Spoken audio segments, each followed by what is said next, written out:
hoy estamos comenzando entonces un libro nuevo. Tengan ahí cerca, medio abierto, el segundo libro de la Biblia, Éxodo, porque vamos a estar viendo historias del Éxodo, vamos a estar recorriendo el Éxodo durante este tiempo en la iglesia, a ver de todas las cosas que Dios tiene que decirnos acerca de él.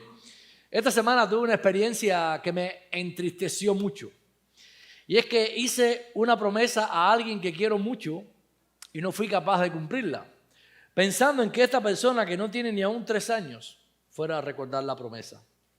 Lo cierto es que falté a mi promesa y ella la recordó.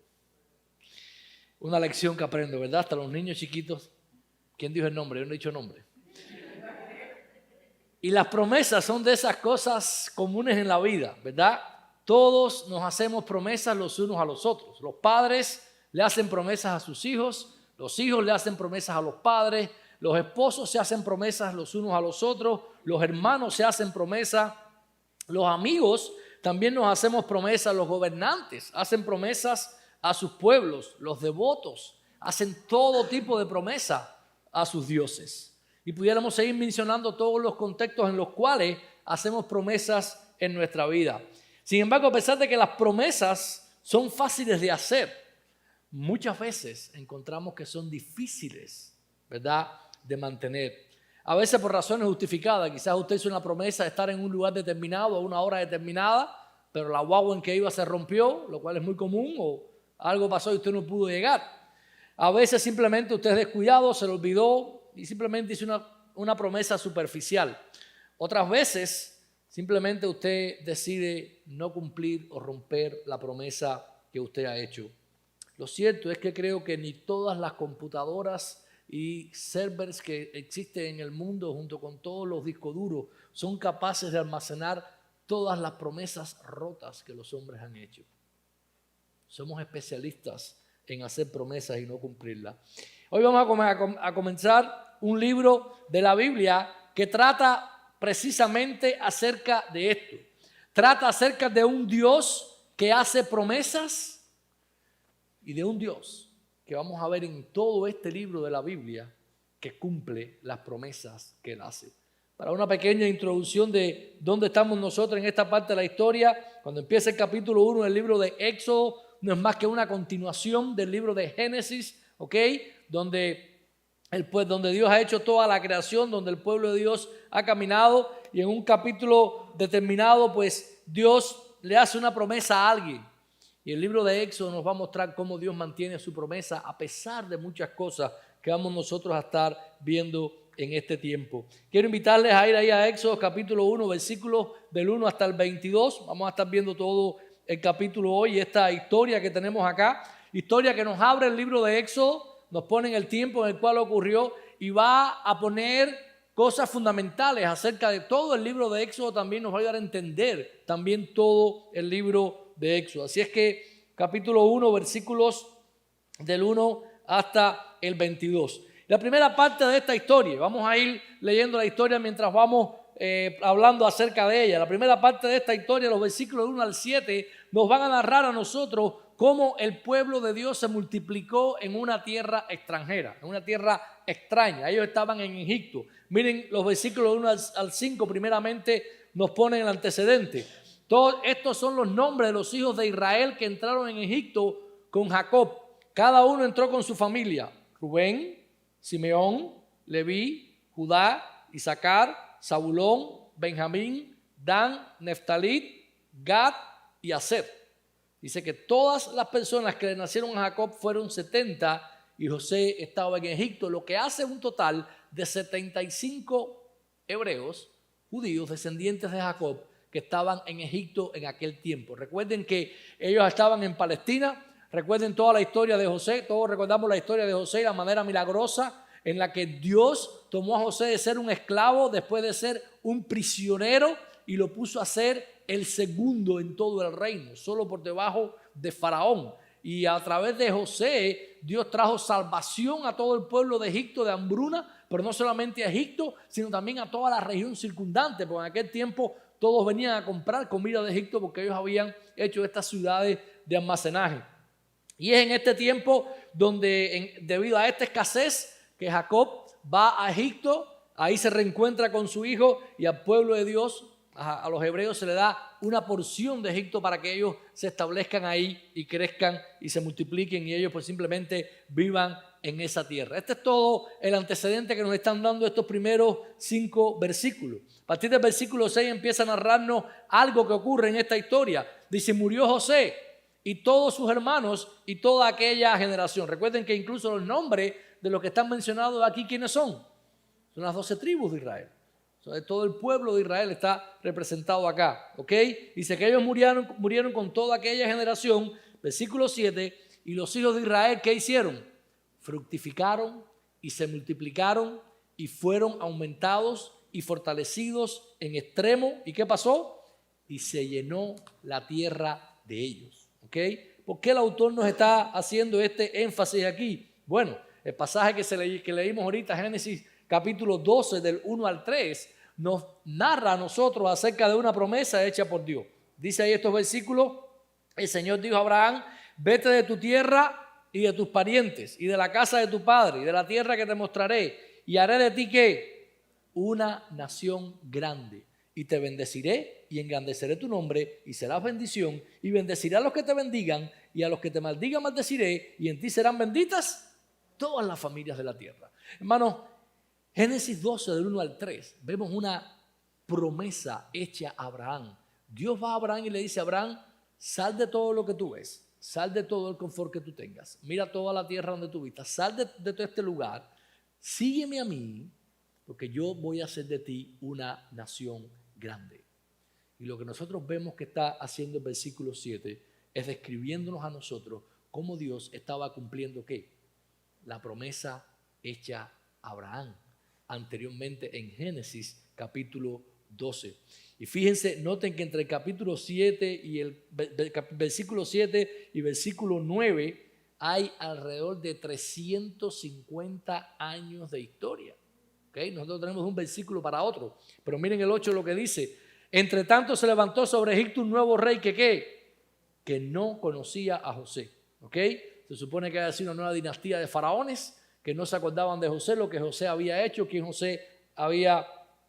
fue él. Y si llega aquí que el pueblo de los hijos de Israel es mayor y más fuerte que nosotros. Y aquí empieza entonces el dilema de esta historia. Lo cierto es que el pueblo ha crecido.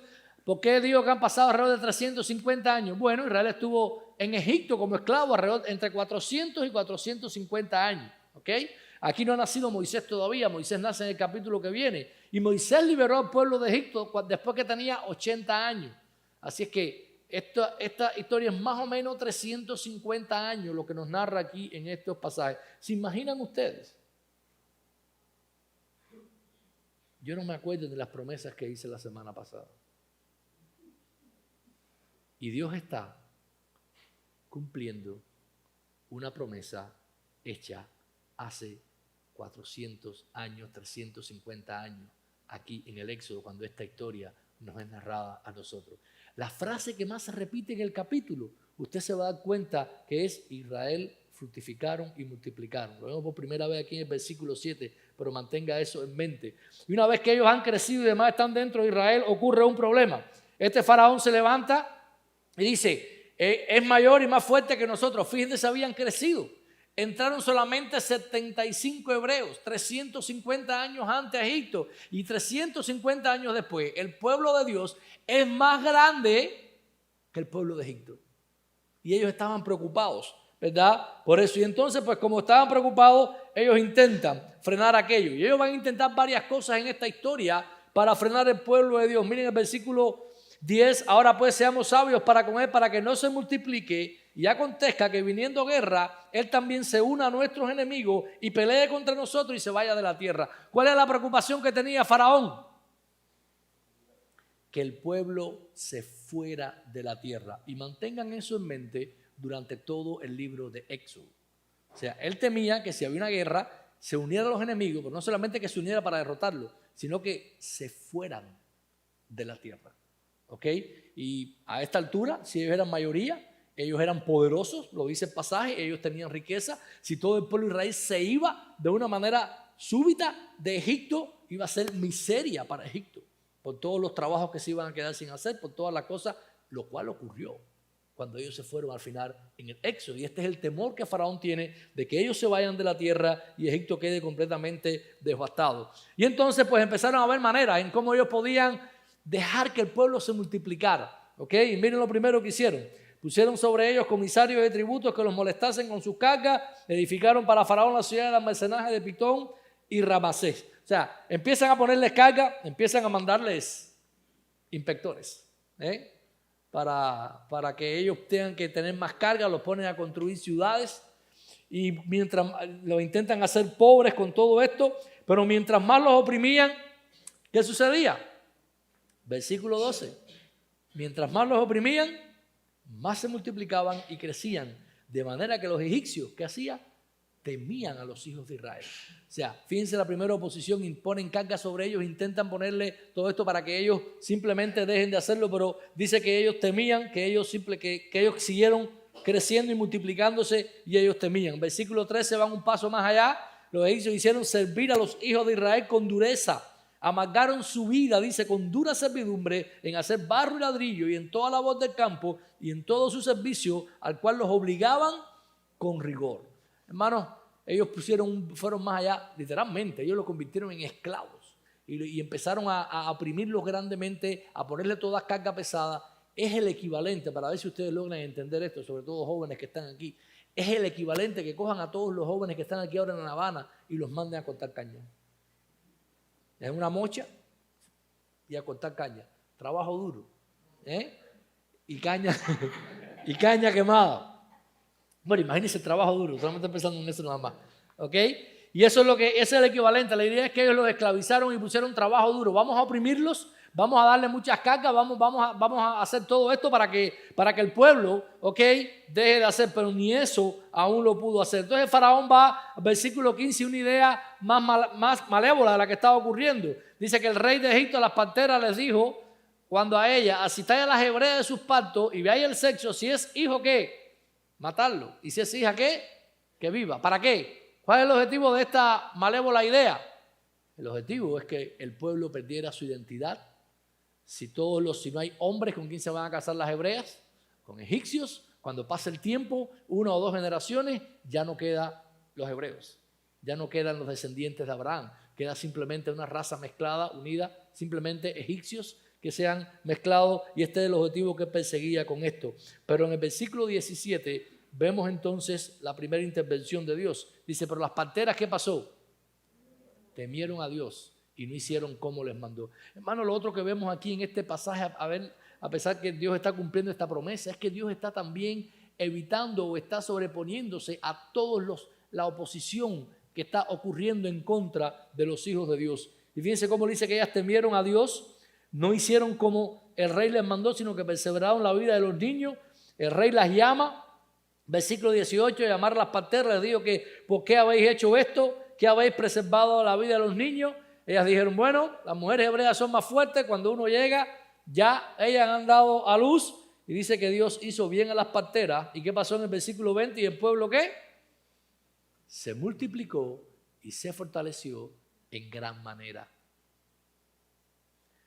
Vemos a un faraón, en este tiempo el imperio más grande y poderoso de toda la tierra, con todo el poder que quisiera, tanto que podía dar la orden a unas parteras de matar a todo niño y nadie se iba a incomodar con eso, intentando hacer todas estas cosas. Y vemos a Dios por otra parte entonces poniendo temor en estas parteras e impidiendo que estos planes de exterminar a su pueblo simplemente ocurran o pasen de esta manera. Eso es lo que Dios ha estado haciendo, ¿verdad? Aquí en esta historia dice que el pueblo se seguía multiplicando y se seguía fortaleciendo. Versículo 21, y por las parteras haber temido a Dios, él prosperó su familia. Yo sigo obrando en la vida de ella. El versículo 22, y entonces Faraón mandó ¿a qué? A todo su pueblo diciendo, echad al río a todo hijo que nazca y a toda hija preservar la vida. O sea, esta historia, hermanos, que comienza con el pueblo de Dios multiplicándose y creciendo, ¿verdad? Que vemos entonces que hay una gran oposición en contra del pueblo de Dios, de la promesa hecha a Abraham para hacerlo, Dios venciendo toda oposición. Pero esta historia termina en suspenso. Esta historia termina en el versículo 22 diciéndole a nosotros que Faraón manda a todo el pueblo entonces ¿a qué? a echar a todo niño al río. Las parteras no van a obedecer. Vamos a ver si Dios puede entonces vencer esto. ¿Podrá Dios hacerlo? ¿Podrá Dios mantener su promesa a Abraham y vencer al reino más poderoso del mundo y al hombre más poderoso del mundo en ese momento para cumplir su promesa de hacer de Israel una nación grande? Bueno, eso tendrá que esperar otras semanas para poderlo averiguar en el libro. A lo que nos concierne hoy es que Dios ha vencido toda oposición para hacer que su pueblo crezca. Hermano, lo que yo les quiero argumentar hoy en día, lo que les quiero probar a través de esta historia, es que en Jesucristo Dios está cumpliendo su promesa de hacer de Abraham una nación grande, venciendo toda oposición. Gálatas 3, del 6 al 9, cuando Pablo está hablando a los Gálatas, él le está diciendo de esta manera: así Abraham creyó a Dios y le fue contado como justicia. Por consiguiente, sabed que los que son de la fe, estos son hijos ¿de quién? De Abraham. Y la Escritura, previendo que Dios justificaría a los gentiles por la fe, anunció de antemano las buenas nuevas a Abraham, diciendo: en ti serán benditas ¿quién? Todas las naciones de la tierra. Así que los que son de fe son bendecidos con Abraham el creyente. Hoy Dios está cumpliendo su promesa de hacer de Abraham una nación grande, debido a que tú y yo estamos hoy aquí. En Romanos 4:16 Pablo también habla del mismo tema diciendo: por eso es por fe, para que esté de acuerdo con la gracia, a fin de que la promesa sea firme para toda la posteridad, no solo a los que son de la ley, sino también a los que son de la fe de Abraham, el cual es padre ¿de quién? De todos nosotros. Hermanos, usted se imagina esto. No solamente que usted puede ver en Éxodo capítulo 1 Dios cumpliendo una promesa que tenía 350 años de haber sido hecha, pero podemos ver hoy, 4000 años después, que Dios sigue cumpliendo la promesa hecha a Abraham de hacer de él una nación grande. El Dios que nosotros tenemos es un Dios que cumple todas sus promesas. Es un Dios que no importa la oposición, grande o pequeña, que esté en su contra, Dios cumple todas sus promesas. Yo no sé cuál ha sido su experiencia en la vida con las promesas. No sé si ha tenido padres que le hayan defraudado. No sé si han tenido otro tipo de persona en su vida que les haya defraudado. Dios es todo lo contrario. No importa que se rompa el transporte. No importa que se caiga un avión. No importa lo que pase. No hay nada en este mundo que pueda impedir que Dios cumpla sus promesas. La primaria promesa que Él ha prometido, la que estamos viendo en esta mañana, es la promesa de hacer de Abraham una nación grande, y Él la sigue cumpliendo. Cuando se está despidiendo Pablo de los Gálatas, él le dice: porque ni la circuncisión es nada, ni la incircuncisión, sino una nueva creación. Y a los que anden conforme a esta regla, dice Pablo, paz y misericordia sea sobre ellos y sobre el Israel de Dios, el cual Pablo llama a todos aquellos que están en la fe en Jesucristo, el cual nos convertimos entonces en hijos de Abraham. Hermanos, tú y yo, la iglesia, la congregación de los creyentes, somos hijos de Dios. Somos descendientes de Abraham por la fe. Somos herederos de las promesas hechas a él. Lo que significa que su promesa de protección sobre nosotros todavía está vigente. Lo que significa que a pesar de todo lo que pueda ocurrir, Dios sigue cumpliendo su promesa. Esta promesa hecha a Abraham de una nación grande todavía se está ejecutando. Aún 4000 años después. Dios no es como yo, que olvida la promesa a una niña pequeña. Nosotros somos sus hijos. Dios mantiene sus promesas firmes hasta la eternidad, sin haber quien pueda hacerle frente. ¿Lo duda todavía? Léase el libro de los Hechos.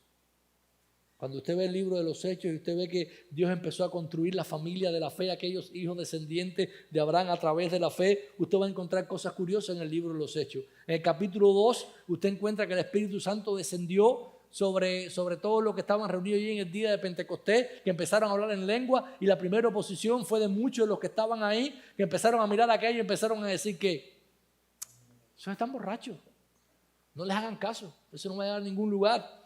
Después del capítulo 4, usted encuentra que Pedro y Juan son puestos en la cárcel, llevan a los sumos sacerdotes y les dicen, les prohíben hablar en el nombre de Jesús. Pero Pedro y Juan salen de la cárcel y dicen, no podemos dejar de decir y de hablar acerca de las cosas que hemos visto y hemos oído. Después en el capítulo 11, cuando Pedro tiene esta visión, en el capítulo 10 tiene la visión de Cornelio y llega a los gentiles. En el capítulo 11, cuando Pedro va regresando a Judea y a Jerusalén, se reúnen todos los líderes religiosos y le dice, ¿por qué comiste con gentiles y publicanos? ¿Cómo es posible que haya llegado ahí? Y Dios aclara todas las cosas. Y ni aún esa oposición pudo detener el evangelio y que la nación de Dios por la fe pudiese seguir creciendo. Más adelante Herodes, el rey, se opone, había matado a Santiago ya, había puesto a Pedro en la cárcel listo para matarlo, y cuando él estaba dispuesto a hacer eso, un ángel lo mata y muere comido por gusano. En el resto del libro de los Hechos, después del capítulo 13, usted va a encontrar a Pablo en persecuciones, siendo apedreado, en aflicciones. Usted va a encontrar reyes oponiéndose al evangelio. Usted va a encontrar tormentas en el mar intentando ahogar a Pablo. Usted va a encontrar serpientes mordiéndolo. Pero cuando llega al último capítulo, el capítulo 28 de Hechos, usted va a encontrar a Pablo en Roma, en el centro del corazón gentil, en lo último de la tierra, predicando el evangelio desde una cárcel sin impedimento todos los días. Si después que se lee el libro de Hechos les queda duda, váyase a cualquier libro de la historia de la iglesia y lea cómo desde el principio todos los emperadores romanos intentaron echarle toda la culpa a los cristianos, exterminarlos, tuvieron que reunirse en catacumba. Y por más de 2000 años la iglesia ha prevalecido y ha estado. Si aún me quedan dudas de que Dios pueda hacer estas cosas, solamente mire lo que Dios ha hecho en este cementerio desde hace 4 o 5 años atrás. Y cómo el pueblo y cómo su pueblo ha seguido creciendo por su voluntad y en lo que Él ha hecho. Hermanos, nada impidió que la iglesia creciera. De hecho, en toda la historia de la iglesia lo vemos. Tito nos dice por qué. Y es donde nosotros jugamos un papel importante aquí. Dice, porque por la gracia de Dios se ha manifestado trayendo salvación a todos los hombres, enseñándonos que negando la impiedad y los deseos mundanos, vivamos en este mundo sobria, justa y piadosamente. Dice 13, aguardando la esperanza bienaventurada y la manifestación de la gloria de nuestro gran Dios y Salvador Jesús, quien se dio a sí mismo por nosotros. Miren cómo termina este pasaje. Para redimirnos de toda iniquidad y purificar para sí ¿qué? Un pueblo para posesión suya, celoso de buenas obras. Dios sigue cumpliendo la promesa dada a Abraham y que vemos aquí en este primer capítulo de Éxodo, de hacer de Abraham una nación grande. Nosotros somos parte de esa nación. Tú eres parte del pueblo de Dios que Dios está construyendo, de aquellos que Él ha redimido para sí y ser su posesión para Él. Hermanos, la promesa continúa. Si no eres parte todavía de este pueblo, la invitación de Jesús está abierta para ti, a ser parte de su pueblo, a unirte en fe y esperar el cumplimiento de todas sus otras promesas. Para nosotros necesitamos seguir confiando y esperando ese día en el que Él venga por nosotros, por su pueblo, sabiendo que todos los que han intentado destruir la promesa hecha a Abraham han muerto y no han prevalecido. Y todos los que intenten destruir la promesa hecha a Abraham morirán y no prevalecerán, porque Dios cumple todas sus promesas. Antes de irse Jesús dijo, toda potestad me es dada en el cielo y en la tierra. Nadie tiene más potestad que Dios en esta tierra. Ni Donald Trump, ni Estados Unidos con todo su poderío militar, ni ninguna otra nación, ni ninguna otra persona que pueda existir. Solo Dios tiene el poder necesario. Hermano, Dios cumple todas sus promesas. Usted puede ir a la Biblia, usted puede abrir la palabra de Dios, usted puede buscar cada una de las promesas que usted encuentra aquí. Yo no sé cuál es la que usted necesita. Yo no sé cuál es en la que a usted le ha faltado la fe para seguir esperando, pero Dios las cumple todas. Lleva 4000 años cumpliendo una y la va a terminar de cumplir un día. Y un día veremos el cumplimiento final de esa promesa cuando delante del trono de Jesucristo hayan hombres y mujeres. ¿De dónde? De toda tribu, de toda lengua y de toda nación.